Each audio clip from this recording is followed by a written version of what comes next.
à tous. Avant de commencer, nous tenons à vous souhaiter les meilleurs vœux pour 2026 en vous souhaitant une excellente année, espérant qu'elle soit meilleure que 2024. Meilleure que 2024, c'est exactement ce que souhaite Citroën avec notamment la toute nouvelle Citroën IC3. Sans forcément être dans le marché du low cost, la marque au chevron a trouvé un nouveau placement, celle des véhicules prix bas. Pour cela, elle s'appuie du coup sur une C3 basée en Inde, adaptée pour nous, Européens, avec notamment les nouveaux systèmes d'aide à la conduite obligatoires depuis la norme GSR2 en juillet 2024. L'occasion pour nous de la confronter en statique, cette fois-ci, avec sa prédécesseur, la Citroën C3 de 3ème génération que vous avez à votre gauche. Alors, quels sont les progrès réalisés entre ces deux véhicules? Réponse maintenant.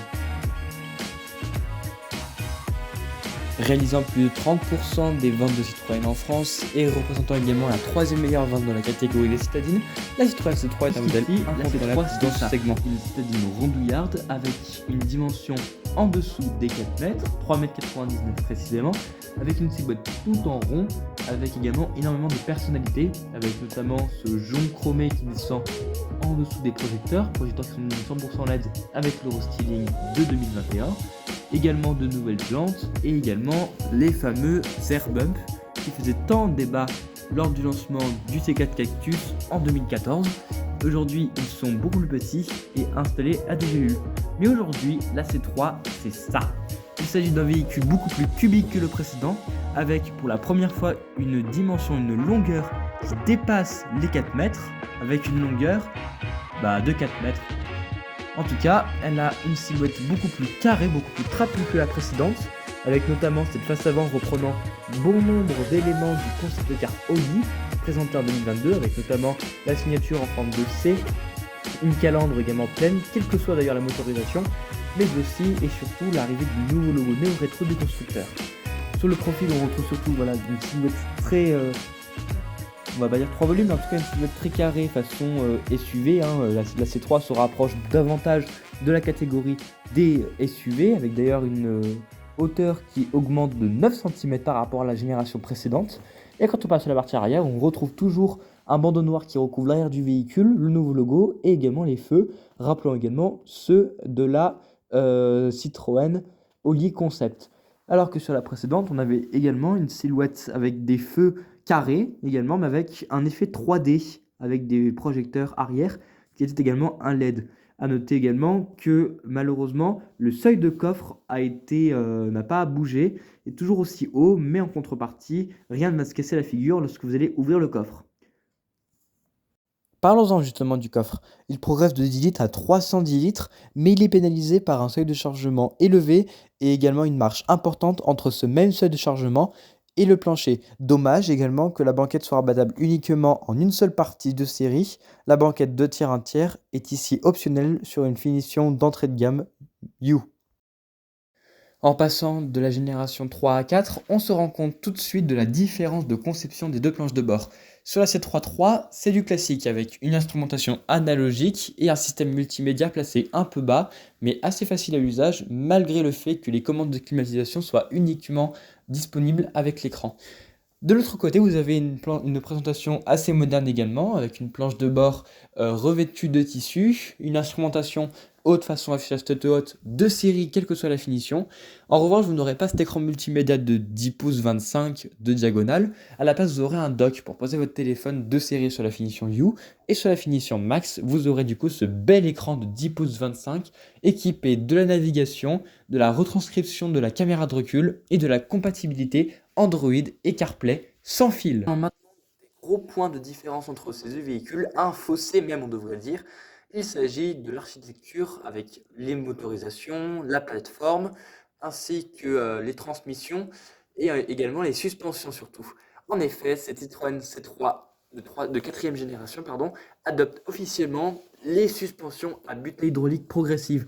Pour rappel, il s'agit de suspensions donc, avec des butées qui sont beaucoup plus douces, hydrauliques, qui permettent d'accentuer le confort, de plus associé sur cette finition de gamme max au fameux siège Advance Comfort qui a gagné la C3 de 3ème génération lors de son restyling en 2021. Elle a repris les sièges précisément de la Cactus. Elle a également de nouvelles motorisations. Pour rappel, la C3 troisième génération était équipée de 3 motorisations. En entrée de gamme, vous aviez un 1 litre de PureTech de 83 chevaux, dénué de turbo et accouplé uniquement à une boîte mécanique à 5 rapports. Ensuite, la C3 était également équipée d'un PureTech 110 chevaux, suralimenté cette fois-ci, disponible soit en boîte de vitesse mécanique à 5 rapports ou en option à une boîte automatique EAT6. Une boîte qui se montre toujours, même aujourd'hui en 2025, une des meilleures transmissions, qui est d'ailleurs assez fiable et très agréable à utiliser. Vous avez également en diesel le 4 cylindres 1,5 litre Blue HDI de 100 chevaux accouplé également à une transmission manuelle. De l'autre côté, vous avez toujours un 1 litre de PureTech, mais avec la fameuse chaîne de distribution, quel que soit d'ailleurs le niveau d'hybridation, qui en est ou non.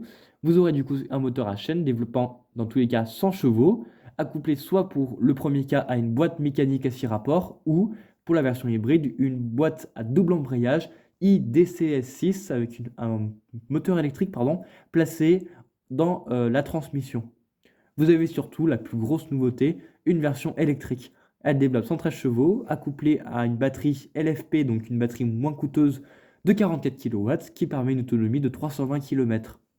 La principale cible à abattre avec cette version électrique, c'est bien entendu, vous l'aurez sans doute deviné, la Dacia Spring, qui elle, pour un prix à peu près similaire, dispose d'un moteur de 65 chevaux et une batterie de 26,8 kWh.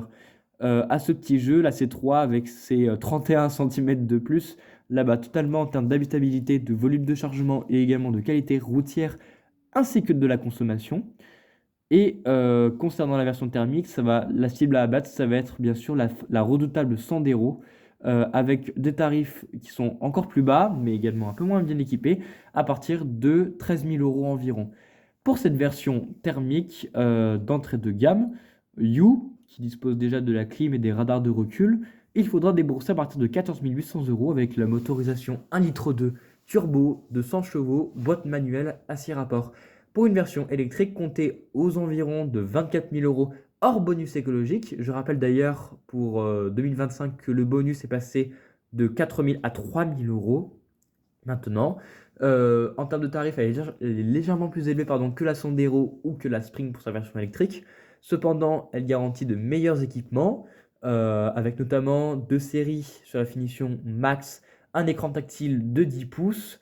Vous aurez également la réplication des smartphones sans fil avec. Vous avez également la climatisation, qui est d'ailleurs indépendante de l'écran, les sièges Advance Comfort, des jantes en alliage, des feux à LED. Bref, la voiture est très bien équipée. Quant à la finition d'entrée de gamme You, elle se montre également bien équipée avec la climatisation, des radars de recul, des sièges monoblocs mais très confortables et également une signature lumineuse en forme de C. Quant à nous, vous pouvez retrouver l'essai de la Citroën IC3 113 chevaux 44 kW en finition max, celle que vous avez face à vous sur GT Miniature Auto. Et vous pouvez également revoir le précédent comparatif que nous avions fait avec cette C3 d'ancienne génération face à la redoutable Clio et également à la Peugeot 208. Je vous dis à très bientôt et merci encore de faire vivre cette chaîne avec nous et espérons que vous soyez toujours aussi nombreux en 2025. Meilleurs vœux encore une fois.